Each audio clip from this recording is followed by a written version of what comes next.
Hai sahabat JKN, ketemu lagi di podcast JKN KC Banjar.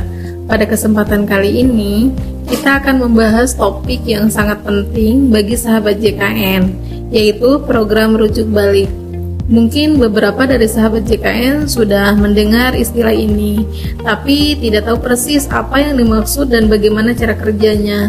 Nah, di episode kali ini, kita akan membahas segala hal tentang program rujuk balik, manfaatnya, serta bagaimana peserta bisa memanfaatkannya dengan lebih optimal. Kali ini kita kedatangan narasumber yang akan membahas terkait program rujuk balik. Kita panggil saja, ini dia Teh Nung Nur Hasana. Halo Teh Nung. Halo Teh Ici. Teh Nung, gimana nih kabarnya? Baik, alhamdulillah Teh Ici baik. Teh, boleh perkenalan diri dulu dong ke sahabat JKN?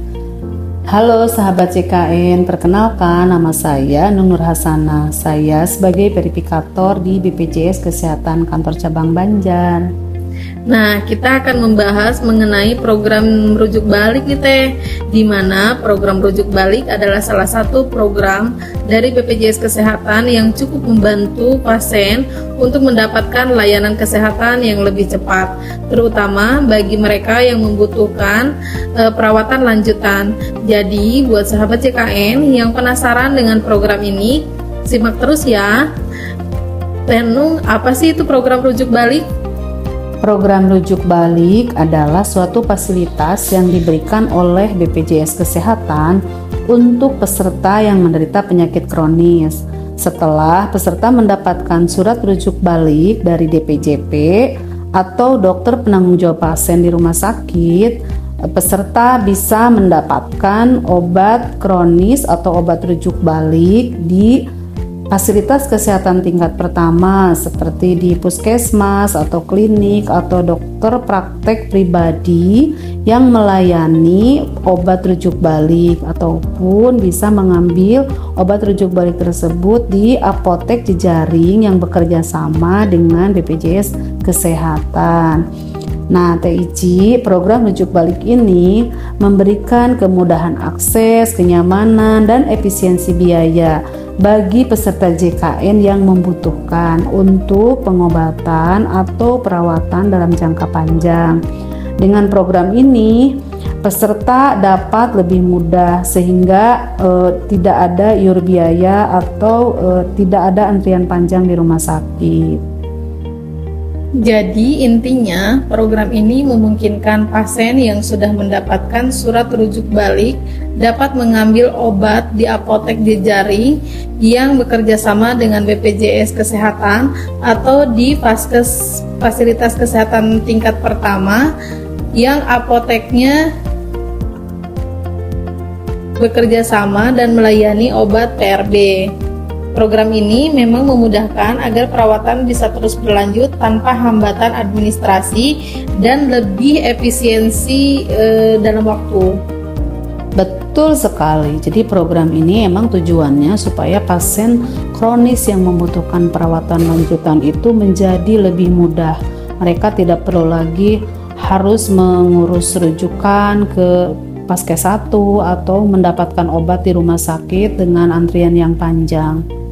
Program rujuk balik ini sebenarnya sangat bermanfaat, tetapi tentu ada beberapa syarat agar peserta bisa memanfaatkannya. Pertama, tentu saja peserta tersebut harus terdaftar dalam program JKN. Dan yang kedua, termasuk peserta dengan penyakit kronis. Betul, jadi selain itu peserta ini harus memperoleh surat rujuk balik dari rumah sakit yang menanganinya. Surat ini yang akan menjadi dasar agar pasien ini bisa mendapatkan layanan lanjutan di fasilitas kesehatan tingkat pertama ataupun di apotek jejaring yang bekerja sama dengan BPJS Kesehatan. Setelah memahami siapa saja yang bisa memanfaatkan program ini, kita masuk ke bagaimana prosesnya. Bagaimana sih Teh Nung prosesnya? Jadi gini Teh, setelah pasien mendapatkan surat rujuk balik dari rumah sakit, langkah pertama adalah pasien datang ke fasilitas kesehatan tingkat pertama seperti puskesmas, klinik, atau DPP, dokter praktek pribadi. yang bekerja sama dengan BPJS Kesehatan. Di sana, pasien akan diperiksa oleh dokter yang ada di Paskes 1 tersebut. Pasien cukup mendapatkan perawatan di puskesmas atau klinik saja, terkecuali kondisi tertentu yang mengharuskan pasien dirujuk kembali ke rumah sakit. Selain itu, fasilitas kesehatan tingkat pertama yang sudah bekerja sama dengan BPJS Kesehatan juga harus memiliki fasilitas yang cukup untuk menangani perawatan lanjutan. Jadi, pasien bisa mendapatkan obat PRP tanpa perlu jauh-jauh pergi ke rumah sakit. Prosesnya jauh lebih cepat dan lebih mudah dibandingkan pasien harus kembali lagi ke rumah sakit dan mendapatkan rujukan baru dari dokter. Penting untuk diketahui juga nih Teh Ici, bahwa semua layanan ini tetap dijamin oleh BPJS Kesehatan, sehingga peserta tidak perlu khawatir tentang biaya tambahan. Oh iya, benar juga ya Teh. Dengan program rujuk balik, jadi pasien tidak perlu datang ke rumah sakit untuk melakukan perawatan lanjutannya. Jadi pasien cukup datang ke FKTP yang sudah bekerja sama untuk melayani obat PRB atau ke apotek jejaring. Selanjutnya nih Teh, apakah semua penyakit bisa dikategorikan sebagai program rujuk balik? Nah, ini sangat penting Teh Ici. Jadi, tidak semua penyakit itu bisa dikategorikan pada program rujuk balik. Terdapat 9 penyakit yang masuk program rujuk balik, yaitu penyakit kronis meliputi yang pertama diabetes mellitus, kemudian hipertensi, penyakit jantung, asma, penyakit paru obstruktif atau PPOK, epilepsi, gangguan kesehatan jiwa kronik, stroke, dan sindrom lupus erythematosus atau SLE. Teh Nung, apa sih manfaat dari program rujuk balik ini? Program rujuk balik tentu saja memberikan banyak manfaat, baik bagi peserta JKN maupun untuk sistem kesehatan secara keseluruhan. Salah satu manfaat utamanya adalah lebih hemat waktu dan biaya. Tidak perlu lagi harus pergi ke rumah sakit besar yang mungkin jaraknya jauh atau penuh antrian. Ini mempermudah pasien.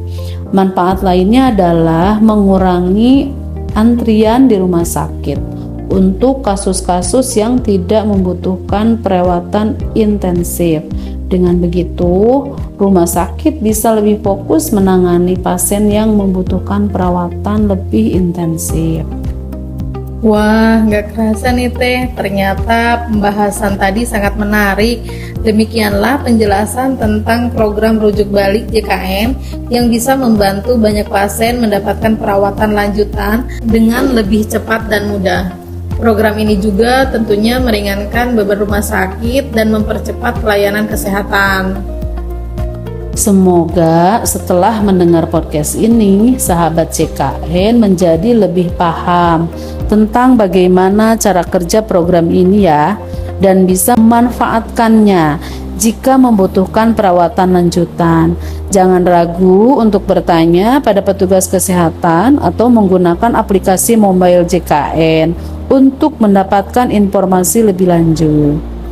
Terima kasih Teh Nung dan terima kasih sahabat JKN telah mendengarkan podcast kali ini.